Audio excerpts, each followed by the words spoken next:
সঞ্জয় রায় যে বাঙালি ডাক্তার বোনকে আরজি এবং খুন করেছে, আমরা তার দৃষ্টান্তমূলক একখানা শাস্তি চাই।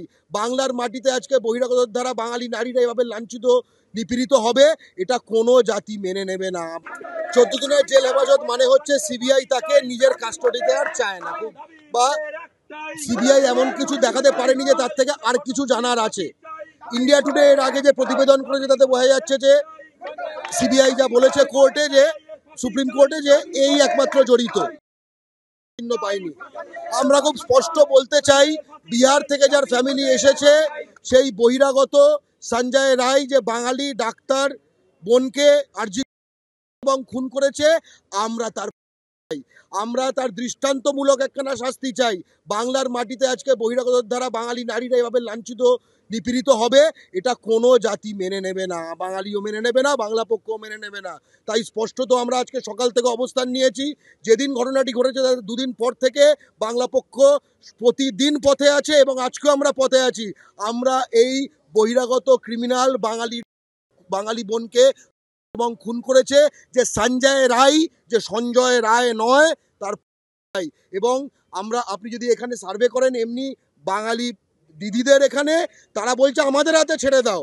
আমরা এটা বলছি যে আমরা অবশ্যই আমরা তাদের সংবেদনশীলতা বুঝতে পারছি, কিন্তু আমরা আইন মোতাবেক আমরা তার দ্রুত তদন্ত, নিরপেক্ষ তদন্ত, দ্রুত বিচার এবং সর্বোচ্চ শাস্তি অর্থাৎ চাই।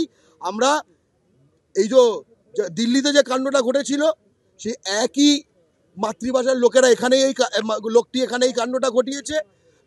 গুজরাটে 2018 সালে একটি গুজরাটি মেয়েকে বিহারের একজন খুন করেছিল, তার ফলে 25,000 ইউপি বিহারের লোককে এক সপ্তাহে গুজরাট থেকে গুজরাটে তাড়িয়ে দিয়েছিল। আমরা সেরকম কিছু বলছি না, আমরা স্পষ্টত বলছি আইনানুগ বিচার চাই। এবং এই বিহার থেকে আসা ফ্যামিলির সঞ্জয় রায়, যে এখানে কিনা সিভিকে ঢুকে গেছে, যার ফ্যামিলির সকলে সিভিক এবং পুলিশে ঢুকে গেছে, যারা হাসপাতালের দালালি করছে, হাসপাতালে ভর্তির দালালি, এই বহিরাগত ক্রিমিনালের বিচার। এবং এই মুহূর্তে দাঁড়িয়ে একটা প্রশ্ন উঠছে গর্গদা, যে এইখানে এখন দাঁড়িয়ে সন্দীপ ঘোষ, তাকে বারবার জিজ্ঞাসাবাদ করা হচ্ছে এবং কোথাও গিয়ে এই মনে হচ্ছে যে একটা কনস্পিরেসি হয়েছে, তাকে দিয়ে করানো হয়েছে। এবং সেই জায়গায় কিন্তু এই যে বারবার করে প্রশ্নটা উঠছে সব জায়গা থেকে, কোথাও গিয়ে সন্দীপ ঘোষকে প্রতিদিন ডেকে পাঠানো হচ্ছে, সেটা কি মনে হয় না যে আরো কয়েকজন এর মধ্যে, এই কনস্পিরেসির মধ্যে জড়িত রয়েছে? আমরা ফেসবুক থেকে বা টিভি চ্যানেল দেখে বা এই সব থেকে তো আমরা বাস্তব জানবো না।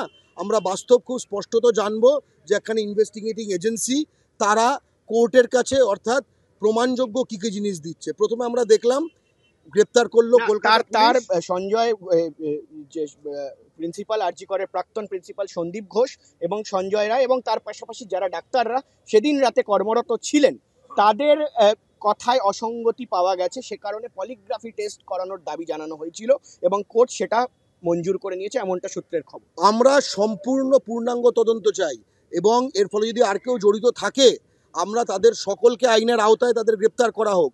কিন্তু এইটুকু তো বোঝা যাচ্ছে যে এখনো পর্যন্ত কলকাতা পুলিশ সঞ্জয় রায়কে গ্রেপ্তার করেছে, তারপরে সিবিআই তাকে হেফাজতে নিয়েছে এবং এছাড়া সিবিআই 11 দিন 12 দিন হয়ে গেল আর কাউকে গ্রেপ্তার করেনি। অর্থাৎ তারা যে সঙ্গতি অসঙ্গতি যাই পাক, এই বাঙালি বোনের এবং খুনের কেসে গ্রেপ্তার করার মতো মেটেরিয়াল সে এখনো পায়নি সঞ্জয় রায় ছাড়া, কারণ সে জামিনও পায়নি। অর্থাৎ সে নির্দোষ এরকম নয়, আর তাকে গ্রেপ্তার করার মতো দোষী এখনো পর্যন্ত, কালকে পরিস্থিতি বদলে যেতে পারে, এখনো পর্যন্ত খুব স্পষ্ট যে সঞ্জয় রায় এবং খুনি। আমাদের বোনের নোকের মধ্যে রক্ত পাওয়া গেছে। আজকে সন্দীপ ঘোষ যে ব্যক্তি, সে হাসপাতাল দুর্নীতিতে জড়িত থাকতেই পারে, এটা নিয়ে আমাদের অবশ্যই এটা একটা খুব নেগেটিভ ব্যাপার। কিন্তু আমরা সকলে এখানে নেমেছি বা আমরা বাঙালিরা সকলে মিলে যে রাত দখল করলাম, তা হাসপাতাল দুর্নীতির কারণে না, তা আমাদের বাঙালি বোনের।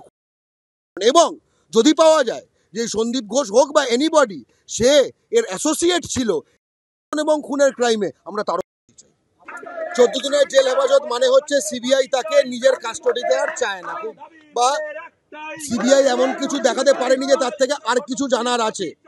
ইন্ডিয়া টুডে এর আগে যে প্রতিবেদন করেছে তাতে বোঝা যাচ্ছে যে সিবিআই যা বলেছে কোর্টে, যে সুপ্রিম কোর্টে, যে এই একমাত্র জড়িত। চিহ্ন পাইনি। আমরা খুব স্পষ্ট বলতে চাই, বিহার থেকে যার ফ্যামিলি এসেছে সেই বহিরাগত সঞ্জয় রায় যে বাঙালি ডাক্তার বোনকে আরজি এবং খুন করেছে, আমরা তার আমরা তার দৃষ্টান্তমূলক একখানা শাস্তি চাই। বাংলার মাটিতে আজকে বহিরাগতর দ্বারা বাঙালি নারীরা এভাবে লাঞ্ছিত নিপীড়িত হবে, এটা কোনো জাতি মেনে নেবে না, বাঙালিও মেনে নেবে না, বাংলা পক্ষও মেনে নেবে না। তাই স্পষ্টত আমরা আজকে সকাল থেকে অবস্থান নিয়েছি। যেদিন ঘটনাটি ঘটেছে তার দুদিন পর থেকে বাংলা পক্ষ প্রতিদিন পথে আছে এবং আজকেও আমরা পথে আছি। আমরা এই বহিরাগত ক্রিমিনাল বাঙালি বোনকে এবং খুন করেছে যে সঞ্জয় রায়, যে সঞ্জয় রায় নয়, তার রায়। এবং আপনি যদি এখানে সার্ভে করেন এমনি বাঙালি দিদিদের এখানে, তারা বলছে আমাদের হাতে ছেড়ে দাও।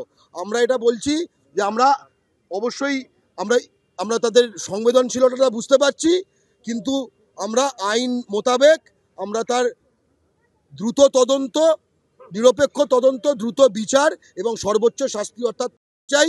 আমরা এই দিল্লিতে যে কাণ্ডটা ঘটেছিল, সে একই মাতৃভাষার লোকেরা এখানে লোকটি এখানে এই কাণ্ডটা ঘটিয়েছে। গুজরাটে 2018 সালে একটি গুজরাটি মেয়েকে বিহারের একজন খুন করেছিল, তার ফলে 25,000 ইউপি বিহারের লোককে এক সপ্তাহে গুজরাট থেকে গুজরাটে তাড়িয়ে দিয়েছিল। আমরা সেরকম কিছু বলছি না, আমরা স্পষ্টত বলছি আইনানুগ বিচার চাই। এবং এই বিহার থেকে আসা ফ্যামিলির সঞ্জয় রায়, যে এখানে কিনা সিভিকে ঢুকে গেছে, যার ফ্যামিলির সকলে সিভিক এবং পুলিশে ঢুকে গেছে, যারা হাসপাতালের দালালি করছে, হাসপাতালে ভর্তির দালালি, এই বহিরাগত ক্রিমিনালের বিচার। এবং এই মুহূর্তে দাঁড়িয়ে একটা প্রশ্ন উঠছে গর্গদা, যে এইখানে এখন দাঁড়িয়ে সন্দীপ ঘোষ তাকে বারবার জিজ্ঞাসাবাদ করা হচ্ছে এবং কোথাও গিয়ে এই যে মনে হচ্ছে যে একটা কনস্পিরেসি হয়েছে, তাকে দিয়ে করানো হয়েছে। এবং সেই জায়গায় কিন্তু এই যে বারবার করে প্রশ্নটা উঠছে সব জায়গা থেকে, কোথাও গিয়ে সন্দীপ ঘোষকে প্রতিদিন ডেকে পাঠানো হচ্ছে, সেটা কি মনে হয় না যে আরো কয়েকজন এর মধ্যে, এই কনস্পিরেসির মধ্যে জড়িত রয়েছে? আমরা ফেসবুক থেকে বা টিভি চ্যানেল দেখে বা এই সব থেকে তো আমরা বাস্তব জানবো না।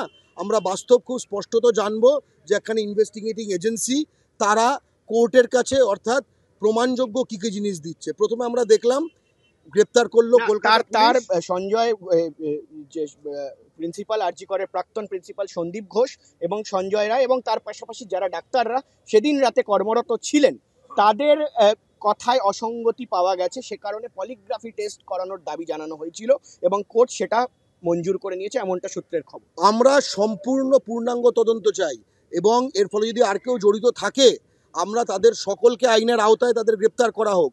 কিন্তু এইটুকু তো বোঝা যাচ্ছে যে এখনো পর্যন্ত কলকাতা পুলিশ সঞ্জয় রায়কে গ্রেপ্তার করেছে, তারপরে সিবিআই তাকে হেফাজতে নিয়েছে।